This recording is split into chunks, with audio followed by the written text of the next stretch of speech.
Hi, everybody. Welcome back to this episode of Hard Hats and Headspace. I've got a guest with me today who I only met 24 hours ago, but I had heard about him previously.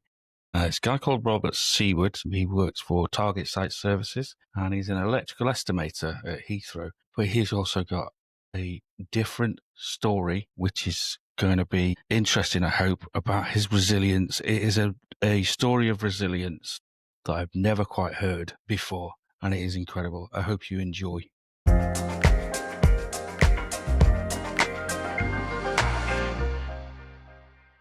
Hello, everyone. As I said before in the intro, I'm going to introduce you to Rob in a minute, who I met 24 hours ago, but heard about a little bit before that. His proper good, interesting story for you to listen to today. Rob, lovely to have you on the podcast. You want to tell us who you are, what you work for, what you do? Thank you very much. Yeah, thanks. I'm Robert Seaward. I work for Target Site Services. I'm an electrical estimator. Amazing. I'm a father of three. I'm married. Yes, I'm father of three. I'm married, happily married. Wouldn't change it for the world. Got three little beautiful children together, and happy as Larry. Good man. So, I want to talk a little bit about your career, and then get into the bones of why that's important, right? Yeah. After that. So you're an electrical estimator, but I went to your LinkedIn profile, obviously, right, 'cause I'm a LinkedIn stalker, and you started as an electrician. So what set you on this path back where you're presumably not in the UK when you decided to become an electrician, were you, or were you? No, I was actually. I used to be in hospitality management first, and Yeah? I got sick of putting up with rich people and the attitudes. In the hospitality management, I've realized that my biggest invoices were always to electrical contractors. And we were in quite a high-end establishment, and their service didn't match what we needed. So it was back in the day when people are still sparks were coming down. You could see his butt crack on his ladder, and he was trying to flirt with my guests. All right, darling, you know how we used to be back in the day, that kind of thing. So I said, there's a gap in the market here for someone who is going to come into high-end establishments and going to represent themselves as if they're one of my employees with the same kind of, the way that they behave with my guests. Dignity. Okay, good. So while I was still working in the hospitality industry, I retrained myself on the weekends. And every weekend, I went and I became I got all my qualifications. Then I came out on site as a laborer. I mean, laborer in essence. And huge pay cut, but I had a bigger picture in mind. And then worked my way up to an improver. Very exciting. Got myself qualified. Brilliant. Got the inspection and testing. Really good. So we're heading in the right direction. And then I thought, okay, well, I'm working for someone else. I'm making them a lot of money, but I know there's a lot of money to be made because I was paying the invoices. So, okay, let me set up by myself. And I did. And never looked back. So that was in 2016 that I set up my own firm. Wow. And it started off slow, as you'd expect. And just as it was taking off, just as I was getting air underneath the wings, I was landing really big contracts and doing work for really big companies who had no issues. You know, sometimes when you start off small, people want to say, oh, can I pay you next week? Or can we talk about the invoice and I'll pay you this and I'll pay you that? But I had just, I'd landed with some really good big companies that don't even look at your invoice, they just pay it. And so everything was going well. And as important as that is the fact that I was my own boss. So I was, for those 7 years from 2016 to 2023, I never missed the Christmas play. I never missed the school sports day. I attended everything I had to be. I could be dad. And so that balance was unbelievable. And was ticking all the boxes and we were still going in the right direction. And then, So tell us what happened. Okay. Go. In January 2023, I just picked up my kids from school, drove them home, walked in the front door and did normal dad stuff. You know, where you tell the children, hey, pick up your shoes there. Don't leave your shoes there. Pick up your bag. Put your jacket hanging up. Those kind of things. And then I just started feeling dizzy like this. And, like sometimes when you stand up too quick, that kind of dizziness. Yeah, that dizziness. And I thought, okay, I'm going to breathe it away. No problem. And I was breathing and it didn't get any better. In fact, it got worse. Wow. So I started spinning more and I knew something was seriously wrong. So I called my wife. I said, Shelly, come here. That's my wife, by the way. Yeah. And she came in and as she came out, I collapsed. And yeah, Wow. thank God she was there because she caught my head from hitting the skirting board or the bench or anything like that. Kept me from hurting myself. And yeah, I turned blue. I stopped breathing. And I was very out of the blue because I'd been super fit until then. And they came and the ambulance came. And while she was waiting for the ambulance, my wife, the multitasker, she's giving me CPR. She's calling her mum and dad to come and look after the children while she comes in the ambulance with me, sorting the children out as well. So she's really juggling everything. And I'm just lying there kind of snoring. No, actually, I wasn't Gone. snoring. At that stage, I No. was not breathing. Wow. So when the ambulance came, they took me to hospital. And yeah, I mean, when I wake up in the ambulance, I think when I get there, they're gonna say pressure, diabetes, anything. If you'd given me a million years, I would never ever have guessed that when they did all their tests and everything, they came back and said, you got a brain tumor, brain cancer. Oh. And that knocked me for six. Slight understatement, I might suggest, but yeah. Yeah. It was a complete shock. Like it was too hard to even believe. Like if they told me an alien had crawled in your ear, I would have believed them the same amount as I believed them initially when they said brain tumors, because it's too far fetched. Look at me, how fit I am, how I'm running 16 miles on the weekend, and it can't be if you got brain cancer. That's not how you are. So it was unbelievable shock. Yeah, and I imagine, well, it's wrong for me to imagine, but did that kind of message coming to you must have been, and how did you react to that? What was your initial Yeah, no, at first, reaction? like I said, it was hard to believe. I couldn't believe what she was saying. She must have got it wrong. She must not be qualified to be reading these things. There must be something else going on. You're wrong. You're wrong. I don't care. I know nothing about medicine, but you are wrong. Yeah. And so then when the right people came, I was still waiting for them to come in and say, Got it wrong, yeah. yeah, sorry about that. We got it wrong. And I'll complain a bit, but actually I'll be chuffed. But then the right people came and then they said, yeah, no, it is a tumor. Yeah. So you're going to have to, but go home. So this is on the 1st of February, 2023. And they said, go home, and in April, we will call you with treatment options. And I said, hang on a sec. This cancer, you always tell us about how time sensitive it is. We need to catch it early. So, but you're giving me now for 2 months before we discuss options. That doesn't seem right somehow. So there's another thing I thank God for is that we had private medical care. And so I called them up and I said, look here, this happened and this is where I am. What can we do? And they said, well, by the end of this week, we can have your appointments with 5 different surgeons. Wow. And the reason why I went for 5 and not just the first one, say, like you, if you're doing any works on your home, you'll get a few builders and you just won't go with the first guy. A few different quotes, yeah. Yes, right. Absolutely. And you want to see their work and you want to know how good they are. Same here. It's a little bit more important than redesign of your kitchen. Yeah, And, it's not quite an M&E install. If you look at my sky, you'll see they're quite artists. They did a good job. I quite like the design. I think they did very well there, yeah. Yeah. You could use all sorts of stories for that scar. If I was still single, I'd say I was saving baby seals from the great whites. Amazing. Yeah. So you get to the end of that week and you see the 5 surgeons, but I imagine even that, right, waiting for 3 or 4 days, waiting to find out what they're going to tell you from a mental health impact. Yeah. You know, that must have been tough for you and your family. I think it's worse for my family than it is for me. I always say I'm too stupid to worry. I've always been like this. No, like something must be hitting me in the face before I can say, hey, what must I do now? And so that's a blessing. It's always been a curse, but until this thing came along, it's a blessing. And also the other reason why it's worse for them is like, if I die, I'm gone. Yeah. They're the ones that's got to pick up the pieces behind me. So yeah. But then also when we left hospital, my wife and I said to each other, look, we can't just capitulate here. There's others around. They're depending on us. So let's, put on a front first, and what we front will eventually become our mindset. That's how I see it. Like if I front, like, you see guys in town, they walk around like they're the baddest men in the town. And they've fronted it so long, they believe that. They'll get brought down a peg or two the first round they're in. But in their mind, they are. And so if I believe and I believe that I'm positive and everything's okay, eventually it's not faking it anymore. That's how I feel about it. That's incredible. I mean, I love that mindset. And when we had our brief chat yesterday, I was like, what a man. And I said before we started recording, I walked out there, and excuse the language for people listening or watching, I was like, fuck, he's amazing. What a story. I've just come out of someone who's just told me what, your diagnosis is, and we'll get Mhm. into a bit more into that in a sec. But I was like, I should be, naturally you think you should be going, oh, bugger, right? And I do, all right? There is a bit of me thinks, well, poor fucker, right? But Mm.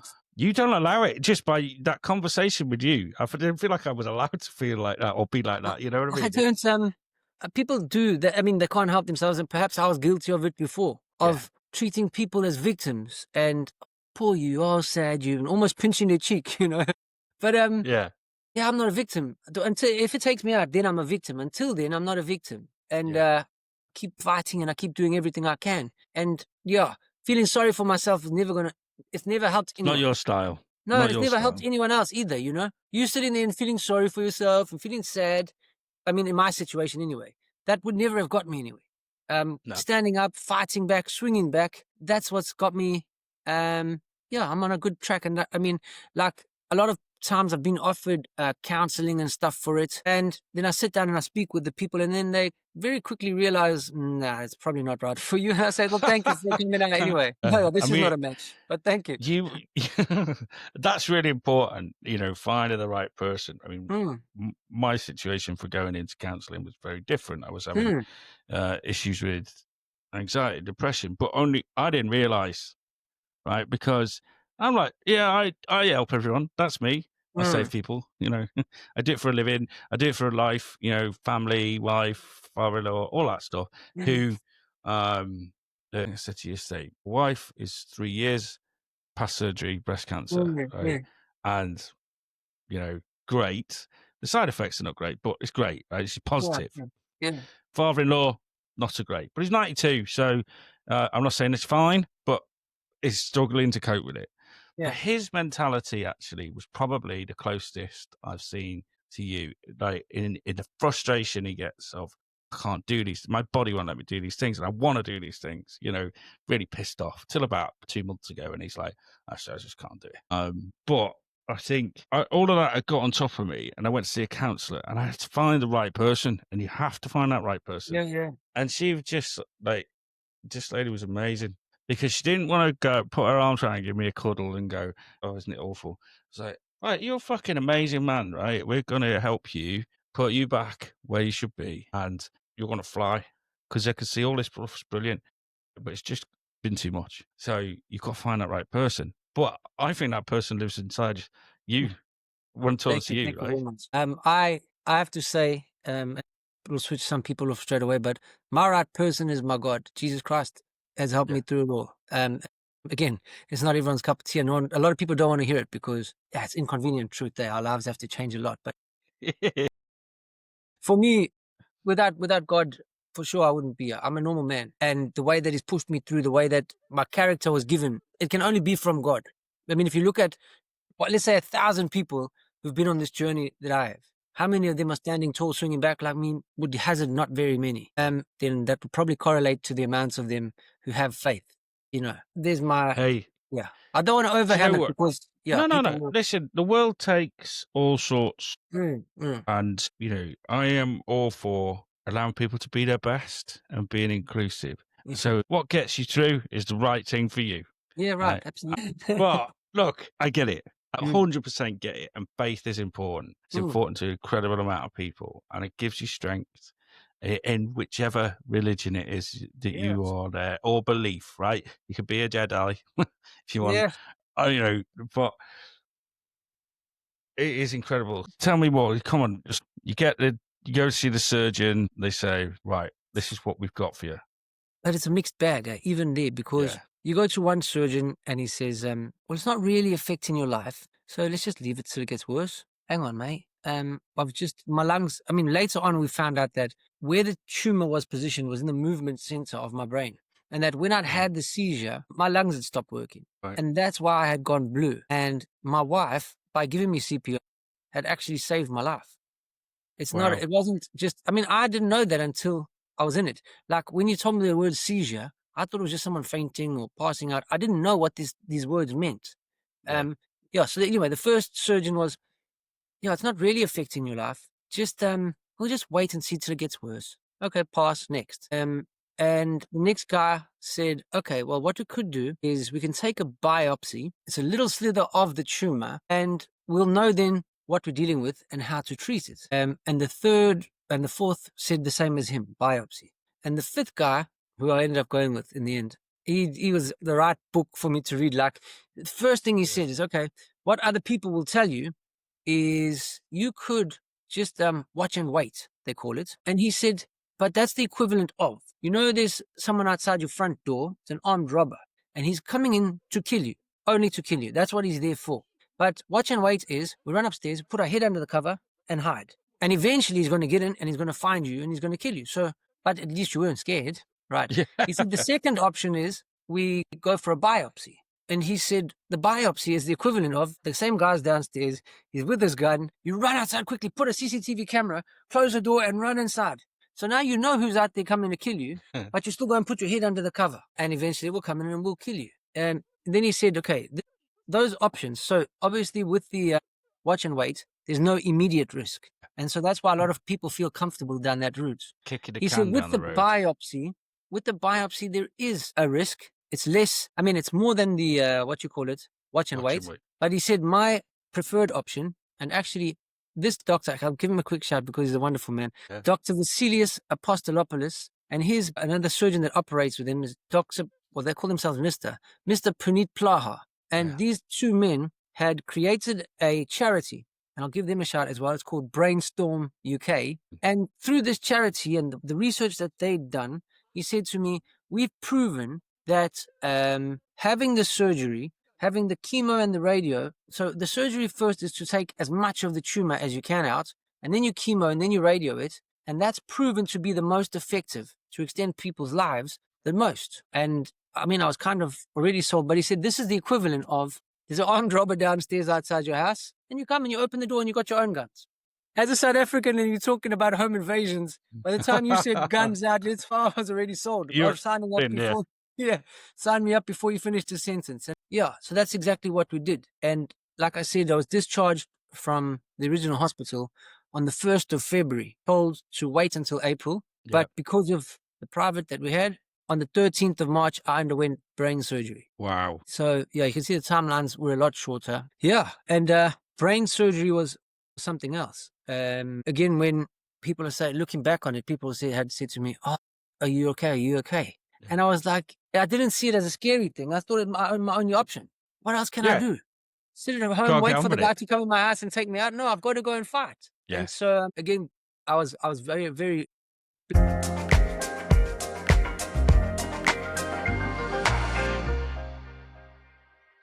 I saw this article about fitness. When I was probably sitting on my phone or something, looking about how can I get through this cancer thing the best. Yeah. And one thing that came up was fasting, intermittent fasting, and exercise. And basically it said that if you are exercising and fasting, it will help you at every stage through this cancer journey. Some people don't like the word journey, but it really is. It is a journey, yeah. Yeah, and so I took that to heart and ran with it, literally. So I was training every day and fasting, training myself how to fast. And so when we got to surgery, it was expected that I would have a week in ICU and 2 weeks on the ward recovering from it. Because as you can see there, it's quite a big old thing. It's a big old slice. They take that lump out, and this is incredible as well. When you think about the technicalities of what these guys are doing, they take out this chunk, operate on the tumor, and then they stitch that chunk back. And so they told me going in,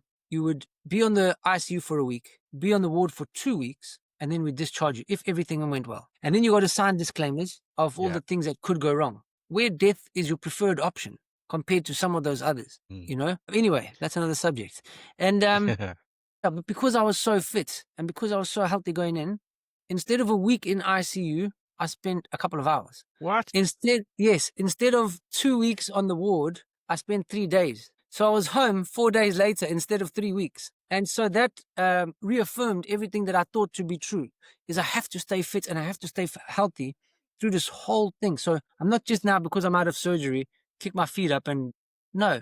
So I had to wait 6 weeks though for the scar, for the stitches to heal. Yeah. But as soon as they could, I was out running. And my beautiful wife, I got to give her a shout, Shelley, because what she did was she's got no interest in running or riding or none of that stuff. But because I was a seizure risk, I could have, like, I live in Marlow. We've got the Thames, and that's the beautiful place to run down. It's lovely. Best place I've ever lived, by the way. But I was a seizure risk. So going for a run, I could have had a seizure, fallen into the river, game over. Gone.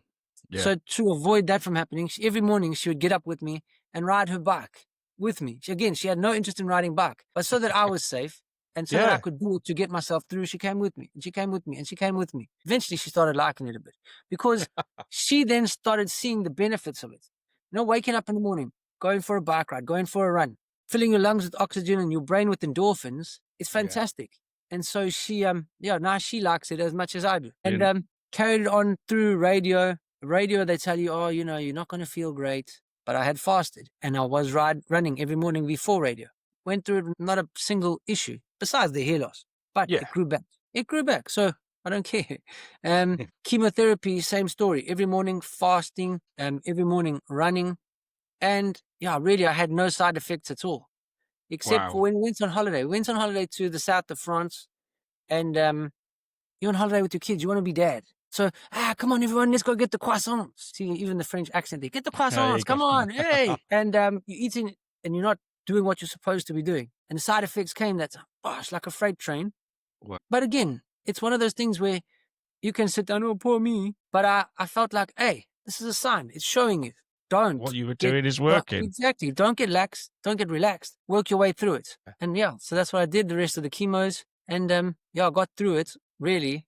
With no more blips. I heard that during that time you also set, was it a Guinness World Record?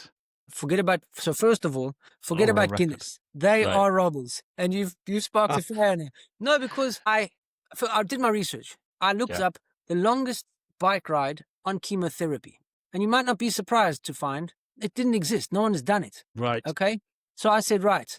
So first of all, let me step back. A few chemo cycles, because during that time you measure in chemo cycles. So it's a 6-week cycle of chemotherapy. So on my third chemotherapy cycle, I said, I want to give more people encouragement like this, because look how great I feel. I need to show other people. Don't listen to what they tell you. You're going to feel dreadful. Don't listen to it. You're going to just sleep. Don't listen to it. Get up and move. And so in order to do that, it was just a coincidence, by the way, that the Rugby World Cup final was on in South Africa in it. I rode my bike from Marlow to Paris on chemotherapy. Yes. And the aims were twofold. Again, forget about the Rugby World Cup final. That's definitely not why I went. So the first one, I wanted to raise money for brain tumor research. And the second one is I wanted to show other people this is what can be achieved. If you don't let it get you down in the first instance, life is still here and you're still living, so live it. So did that. We did lots. We did well. South Africa won the World Cup, by the way, but that's definitely not why I remember that. That was just a helpful coincidence. Yes, I mean, who knew? Not me. And my wife just happened to have bought me tickets. What a good girl she is. But so we did that.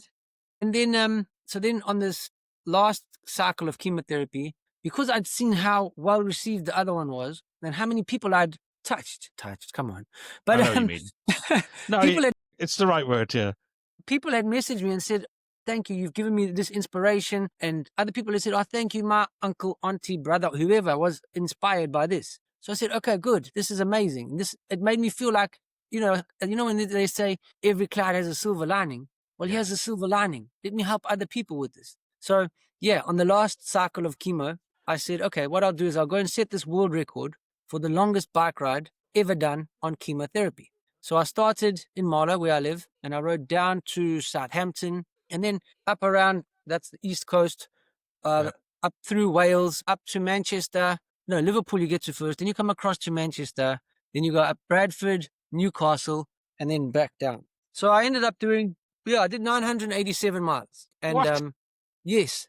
And the people people with messaging me, thank you so much. I didn't know this was an option. Thank you so much. My uncle or this person is getting up and we're walking. And I said, how can I train? People say, how can I train? Start with walking. Just get up and walk. And then, get up and walk. And then all of a sudden, when you're walking, try and just jog one lamppost to lamppost, do that jog.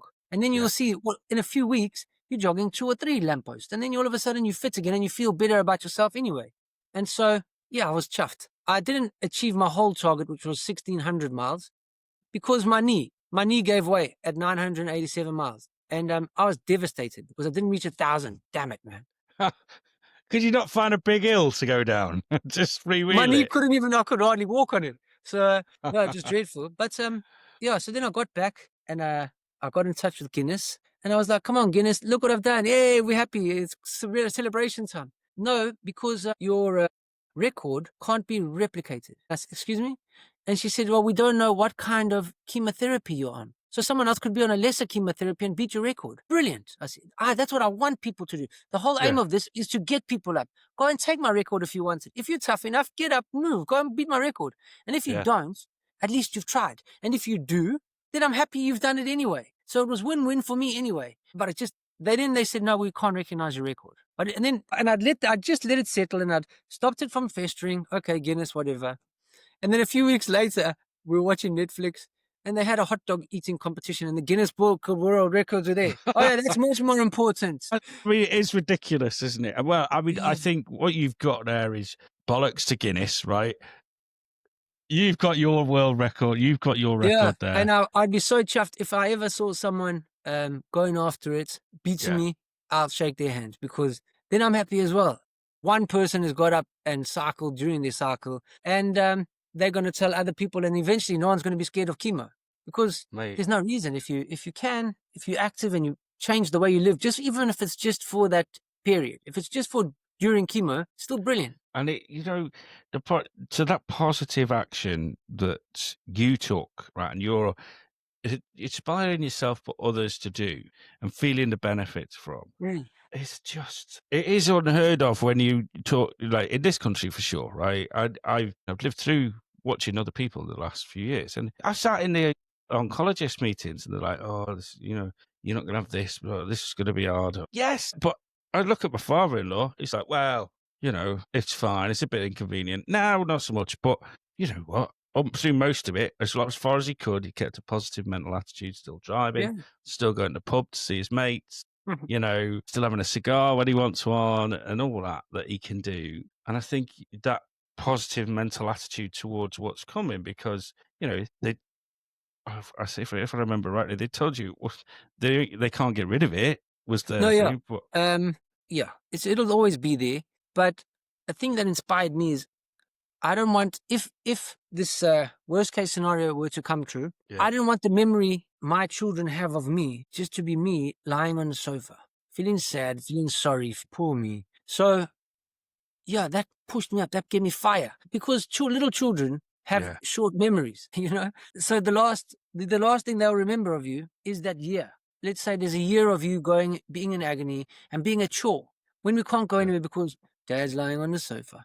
And I didn't want that to be their memory of me. And I can't imagine everything I could do, I fight. And I can't imagine you're going to let that happen, right? Never, and none. I get a feeling, I genuinely believe in you, right? And it sounds mad, right? Because, like, genuinely, this is the second time we've had a conversation, but there's not many people I come across with this positive energy, right? And considering what you've going through, that's remarkable. It really truly is, right? And I know loads of people will listen to this that know me and know you. And I can't wait for the responses to that because it's incredible. But doing that for your kids, I'm a dad to 2 kids as well, 16 and 14. And, they are what me and my wife do it for. It's what we're here for. Right? It's a stereotype. I mean, it's such a common thing that people say, I do it for my kids and I'll kill for my kids and I'll die for my kids and all that. But they inspire us to do it, I believe. It's feel like a chore. It's not like, oh, these bloody kids are making me do this. I'm doing it for them. They've made me want to do it for them. Right, so I need to be my best self. And that's what you've got, right? That's what I'm taking from where you are. I'm going to get through this. I'm going to be fit. I'm going to beat this. That's got to be the mindset, right? Yeah. I mean, I think I'm not one of those people that say, positivity. I mean, some people take it to different extremes. I met someone there a little while ago who said, don't go through chemotherapy, don't go through radiotherapy, all the rest of it, just have positive vibrations. I mean, we've got to draw a line somewhere. But, yeah, positivity, again, if you believe it, if you make it happen, then your mindset will change to that positive mindset. It might seem foreign at first. How can I be positive? I'm in the trenches here. But if you stay negative, for sure, you're never getting out of it. Yeah. And I think watching some other people, I think I mentioned to you, Johnny Pankhurst, my friend, who's also at Heathrow, and I watch him. He lives away from his family, but he does it for the family, and he's all about positive mental attitude, well-being of people working on nights. He talks about nutrition, intermittent fasting, mental health as well, and he's a lot. Those are quite He's a lot. linked. Yeah. I think those are linked. Yeah. They like, you can't extract those. Those are linked together. The way you exercise, the way you eat affects your mental wellness as well. And as I talked to you on the podcast, again, like I said to you, if we're going to you've got this big cloud over your head or over your life. It's not in my head. You've got this big cloud over your life. Let it have a silver lining. Turn a silver lining from it. And mine is that I'd like to help other people too. Because I get, on a side note, I always had this image of a father living somewhere in Bradford or up north somewhere. We know in here down south we don't really have it so much, but in the north they have those long terraces that all you can see is a terrace of houses. When I came from South Africa first, I was like, wow, that's never seen it. But I always picture someone in the middle of that terrace. He doesn't have a garden and he's got cancer. And because he has not got up and moved, he's just lying on the couch and he's got a little child. And the little child says, Daddy, can we go play? And because he's too poorly, he can't go play with the child. And there's no, the child can't go and play by itself. And so I wanted to get that guy. He doesn't really exist. But that guy, get up, go and play with your children. You've got this time on earth. You got it once only. So go and make the most of it. Get up and go play with your child. So your child has good memories of you. They don't just remember you as a burden. You lying there, you crying there. Get up and go and move. Go and be there for your children. So, if you're listening, that guy, this is for you. This is for you. No, I mean, you went through, so you're going through this, and just earlier in the conversation, we're talking about you working for yourself, right? And obviously that's not the case now. No. But, so the first I heard about you, really good friend of mine, Matt, and I say, well, you got to ring Rich. Because it's right down, it's near you. Yes, And he's like, do you think you'd be all right with it? I was like, yeah. And I'm thinking, I hope he is, right? But and that's the first I'd heard. And then I didn't forget, it gets filed in the other things of questions I get asked every day, right? I was like, that's amazing. I hope someone gives him the chance there. Passed it on, forgot for a while. And then in your office yesterday, and Richard goes, oh, while you're here, I want you to meet someone called Rob, and he's going to tell you his story. And he went out and he come back. He went, Asti, I am going to give you a little bit because I don't want it to be a complete shock. And he told me, I was like, oh, I think I know this story, but go on. And then you came in. So from your perspective, so you just heard my very short ramble on that. What happened with you? How come you ended up at Target? Yeah, so you get the shot out of the dark, Bosh. That's for the next 2 years at least, you're going to be undergoing treatments. And my business, as well as it was going for me, NIC, EIC contractors don't run themselves. They're expensive to run. All the, you got to register and you got to have assessments and all this stuff. And I couldn't keep it alive if I wasn't working there. So I had to knock it on the head, which was sad because I got really good clients, loyal clients. And it was going in a wonderful direction. And like I told you, it gave me a balance where I could be dad as well. And that's what we all after. To get a balance where you're earning well and you can fit it around yourself. Dream. But anyway, that was it. I mean, that's the least of my concerns now. But knocked that on the head. And as part of that, I had to give up my van, which most people aren't too attached to it, but it was a Ford Ranger. It was a 2020 Ford Ranger. And I loved that van. It was beautiful. And it had everything. Like you Colt Seavers out of the Fall Guy. Do you know? You were just too young to remember Colt Seavers and the Fall Guy out there. Look it up later. Well, yeah. And it was brilliant van, but because I can't drive anymore, there's no point in us keeping two cars. Yeah. So my wife keeps her car. She's not very good at driving the big car anyway. I hope she doesn't hear that. She will. I'm leaving that in. And there's no gender stereotyping here. I'm not saying one gender can drive better than the others. No one pull them up on it. Don't worry about it. But so I had to give that away, and that was a sad moment. But then, the business was gone. I went through all the treatments. I came out the other side, and now I'm sitting at home, and home is nice. Yeah. Home is nice. It's lovely. Yeah, but as a father, as a husband, yeah, I thought I can do more than this. I Yeah. need to, and then feather the nest is a term I'd like to say. So when the others hear about it, they don't know too much. But I thought I can feather this nest a bit more than I'm doing now. Now I'm just Yeah. like a load that people have to carry. No, let me input. Yeah. So yeah, I went on to one of these, sites where you look for jobs, and I didn't have an up-to-date CV, but there was a job that I saw in my local area, estimating. I said, okay, I'll go for it. And I got a call from the recruiter saying, your CV is not very up to date. Why? And I said, because in all honesty, I never thought I'd work for any other human again in my life. Why do I Yeah. need a CV if I'm never working for anyone? It doesn't make any sense. Oh, but okay, why are you looking for work now? Explain the story. And then he said, okay, well, I'll make a call and see what I can do. And this was on like Wednesday. And Friday, they said on Friday you must go for an interview. So I was all very hurried when I was just really putting my finger in the water to see if there was anything out there. Now all of a sudden it's got me and it's pulling me into the water. And then I came and I sat with Rich, and again, same question. Why is your CV so scarce? I think is the word he used. And I said, well, in all honesty, sir, I didn't think I'd ever need to work for anyone again. So why do I need a CV? And then he asked me, okay, so you can estimate? I said, of course I can estimate. This is part of running your own business. When you run your Yeah. own business, you do it all. It's not like Yeah. you've got someone else to tell, do this. You must do everything.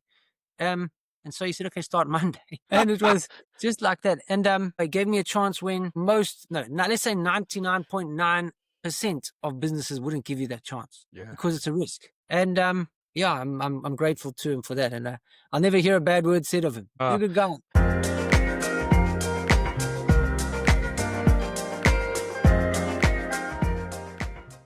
I know. I feel that way with him. I'm not going to say be too nice because I have to be his client as well at times. And but yeah, I think. I mean, the story you told me about yesterday was a perfect example of him supporting you. I think it was him and you, but about the water fasting break. Do you want to tell us a bit about that? Because I thought that was nice. Yes, I mean, because I've had all the treatments, I've had the surgery, I've had the chemo, I've had the radio, and like a hot ember sitting in the dry wood, it's just waiting for a wind. A wind will come along and this will all ignite again. And then we fight fires at that stage. So I don't like that option. As you can tell from the beginning, I've never been one to sit and wait. So I took matters into my own hands. I said, let me go to fast, because I'd seen lots of videos about people fasting and it killing cancer. All different kinds of cancers, livers, bowels, kidneys, everything. No one's done it for the brain. So I was happy to go and be a scapegoat. So I found... Guinea pig, you mean? Well, that's okay. Yes, I do mean that. You're right. I was testing if you're listening. Yeah, so I looked it up and I looked for places that do it. And at first I found a place in Bali. Yeah. They then withdrew the offer to me to come because they didn't realize how serious it was when I had a seizure. And they didn't have medical facilities there. I then found a place in Turkey who had medical facility as well as the fasting, who felt comfortable with taking me on. Okay, cool. So I want to do 40 days. That's my target. I want to come here. I want to do 40 days of fasting. If I'm going to come and do it, I might as well do it properly. So 40 days of fasting I signed up to, and then I was like, oh, these guys aren't going to have me back when I come back. So let me go and get the all clear. Went, sat down with them and said, this is a situation. I've had this thing. Everything about it. I've been quite transparent. But the situation is like this. And I can either sit and the analogy that I always saw it as, because a lot of people say, why'd you go fasting? Why'd you go fasting? Yeah. It's not proved that it's going to work. Okay, It's not but proved that imagine, it's not. Exactly. And I always said it like this. Imagine I'm in a building and I'm on the 18th floor and there's a fire on the 10th floor. We know fire travels up. So if I sit in my 18th floor, eventually I'm going to get fried. Okay. Yeah. But now imagine across the road a bit is another building that's not on fire. Now I can either sit here on my 18th floor and for sure be fried, or I can take my chances and run and jump. And for my kids and for my wife, and also because I quite like life, I'm going to run and jump. It sounds really intriguing as well, by the way. Yeah. So I ran and I jumped. And that's how I explained it. And he said, go. You've always got a job here. Come. So yeah, I ran and I jumped. And I went to Turkey to go and fast. And I was aiming for 40 days of fasting. I did 33 of water and 3 of juice before. So I did 36 days without food. Wow. Until the doctors there pulled the plug. And my heart rate and my blood pressure had gone drastically low. And at that place, they do blood tests daily. Every 10 days, they do an in-depth blood test. And every day, they check your blood sugar and your ketone levels and your heart rate and stuff like that. So they're really on it. It's a brilliant place. If anyone wants details, let me know. Anyway, it's a great place. And so they, at that stage, they said, no, we can't get you right. They'd given me the salt shots and stuff to try and get my heart rate up. And they pulled the plug. And at first I was annoyed, like, no, man, 33, 36 days, I was going for 40. But in hindsight, you think that's exactly why you've gone to a medical facility. Yeah. That they can save you from damaging yourself. Save you from going too far. Yeah, save me from myself. I came to kill cancer, not myself. I didn't come to die. I came to kill the cancer. And then I came back and I didn't know, but I came back expecting that I'd have an MRI and the cancer would be gone. Like that, it's dead, it's finished. That wasn't the case. I was, why? And they said, no, it wouldn't show on the first one either. Anyway, same as the chemo and the radio, it doesn't show on your first MRIs. It takes a couple. So, yeah, I'm in that limbo now, waiting for the next MRI, waiting for the next MRI until it goes. But it's done me no harm. I came back just like a prisoner of war escapee. But it's given me the opportunity to rebuild. I might have overdone it already. My wife says I have. But no, I'm happy. And I was healthy. I came back and it's had really strange effects that I never had planned on. Like I used to be lactose intolerant. And I went and I fasted and I came back and it's gone. That's bizarre. I know. That wasn't what I went there for, but I'll take it. And that's it. And if it doesn't, and I'm not going to stop trying. Whatever option is next, I'll keep going. I'll keep going and I'll keep going.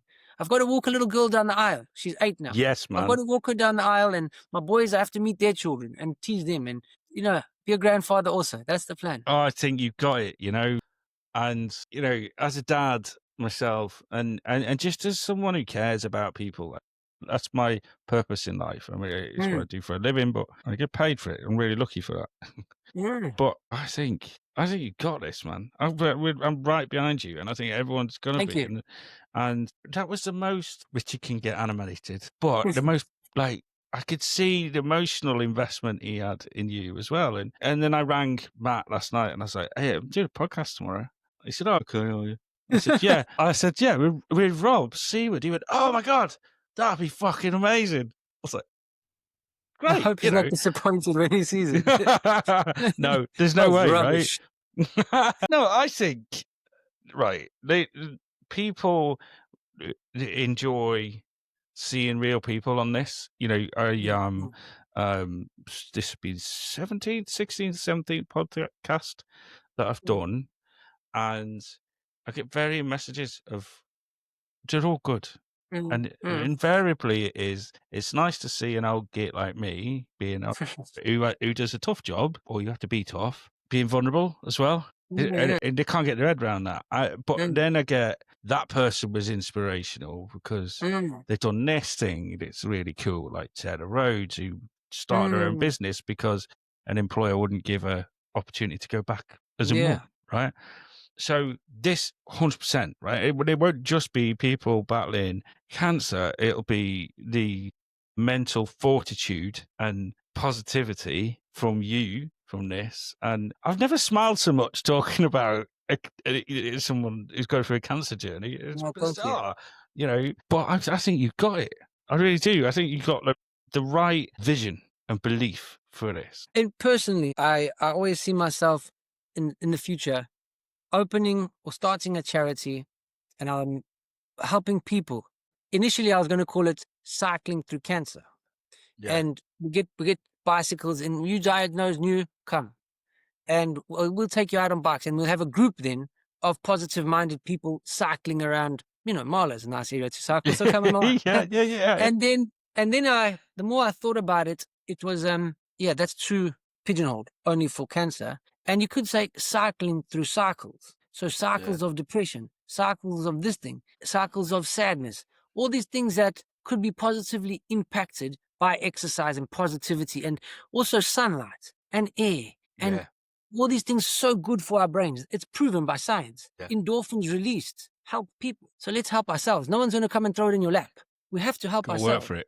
Yeah, and you have to take it ourselves. It's a bit like they always say, you can't help someone that doesn't want to be helped, right? True. And also, the only person that can help you is you. The first person that can help you on your journey is you.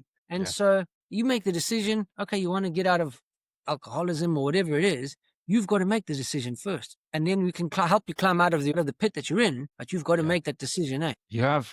That's one day I'll work on that. But at the moment, I've got other things to deal with. That's really Thank good. you. And Yeah, no, it's like I I can feel that, I can feel it coming from you. It's just so positive. It's really good. I mean, we've all got options how we see situations. I don't want to downplay other people's issues, and No. I'm not judging you on anything. But for me, I've Yeah. got two options here. At the day I got the diagnosis, my two options are either I sit, I lie, I cry, and die, or I get up and I fight tooth and nail, so people remember me as that guy. So Yeah. that's my choices. Only I've got those two choices. The outcome is the outcome. Whatever that will be, I don't know that. But what I do know is until that outcome happens, who am I going to portray? For my sons, am I showing my Yeah. sons that you deal with issues like this? Or am I showing my sons that you deal with toughness like this? Am I showing my daughter when times get tough, I stand up and I fight, or I lie down and I cry? Yeah. So these are the kind of, that again, that was my only two choices that I had. And yeah, I'm happy with the choice I made because again, to help other people also, I mean, it's been an emotional thing in that way. I'm not Yeah, an of course. emotional kind of guy, but when I see some of the messages on TikTok, is my wife's new favorite way of us conveying messages. But because, yeah, she thinks that we're going to make it and we can reach other people. So the kinds of messages that I receive on TikTok, some of them really, Yeah. really, really shocking, as in what other people are going through and how, look at me. So I can never feel down or sad about anything happening in my life. My wife scuffed my alloys, and I hope she doesn't hear that again. But she does that. And but look at me where I am in life compared to other people. I can't complain Yeah. about anything. The weather's a See, bit not nice to ride bike this morning. At least you can ride bike, you know. I ride to work every day and home, which is around 26-mile trip. And it's brilliant. yeah, it's a highlight. I mean, to get to work in a completely different. Ready to go, I'm not right? yeah, I'm not like, if you catch the train, it's warm and it rocks you like a lullaby. And then you get to work, Done. you're still tired. And you stink because people have been sneezing on you and they stink. And when I ride the bike, I'm here, I'm alive, I'm awake, my lungs are full of oxygen already. And it's a completely different story. And then Yeah. again, compare that to other people who've had the surgery, had the chemo, had the radio, who can't even get themselves up off the sofa. So Yeah. I'm eternally grateful. I can't really complain about anything. Just amazing. Look, I really appreciate that. I want your time today with me has been great. And as I say, I've never smiled through a conversation about cancer before. But Can I just, one more thing Yeah. that I'd like to say, please. Sorry to interrupt you. Yes. No, go. And it's true. Often people ask me, what would my advice be to someone who was diagnosed today? If you were diagnosed today, my first thing to do is go and run. Go and run and run and run and run and run until because you're going to go for surgery eventually. You're going to have the chemo and the radio. You know that that's coming down your Yeah. road. So at least the only thing you can do to help yourself in that process is go and run or cycle or whatever. Go and do something physical. Get yourself as fit physically as you can, because that will also have a mental effect. I mean, an effect on your mentality. It will make you feel better. It will make you more positive. And don't listen to what everyone tells you. Because when I was, like at that stage, my little girl was still in like her junior school. And I'd be running there to go and pick her up. And I'm there in running clothes and people say, what are you training for? And I'd say, I'm training my way through chemo. I'm going to run through chemo. And people would say to me, oh, I lost my mother-in-law to chemo. I say, huh? And he said, yeah, I lost my mother-in-law to chemo. And I'm saying, well, that's like blaming the Heimlich maneuver for your grandpa that choked on a grape. Yeah. You wouldn't. So, and then, but also that kind of, as scary as they say it is, don't believe it. If you got coming right, physically right, eating right, and you're living right, you can sail through it. I was in Cairns. I was cycling around the country. And again, on chemotherapy, and I'm nothing special. I'm Yeah. just a normal dad. So you can do it as well. And don't let that first punch knock you out. Take the punch, recompose yourself, get your feet under. It's a Yeah. bit of a wobble. I admit we wobble. But Yeah. you get your feet back and now you look who it is. Okay, it's Come you, back come. swinging. Yeah, Come back exactly. That's swinging. exactly it. Take your blows, steady yourself, and then get your mind right and come and fight back. Well, look, get me the links of everything you want to share, because everyone will want to check all these out. Charities, Oh, thank you. you know, your TikTok. I'm on TikTok with the podcast as well, and we'll get them all shared when this goes out on Spotify, Apple, etc., YouTube. Brilliant. And look, come on, let's get this on, and let's make a date to do it every year. Okay. And while you're there, Yep. actually, this year I was going to organize a ride, a bike ride from here in Datchet. We can do it from London. It's okay. We're Yeah. going to go to Amsterdam. Plans changed because I went fasting and took up all the summer. But next year now, as soon as the days get a bit longer, we're going to do a bike ride. And it's going to be to raise money for brain tumor research. And again, it's a little bit of a punt. But brain tumors and brain cancer, since records began, have only received 1% of the funding of all cancers in that. But yet Wow. they take more under 40s than any other. It's indiscriminate. Children will get brain cancer. Little children will have brain cancer, which is no fault of their own. And we're just not putting the resources at this deadly thing. And even if it doesn't immediately take you out, it turns your life upside down. Yeah. And it's hugely underfunded. Let's bring attention to it in the Let's first do that. instance, and let's raise money so that they can do more research. And then one day it'll be like a cold flu jab. Come, it's time to have your brain cancer jab. It'll be nothing serious. Yeah. And we'll look back and wonder, how did people die?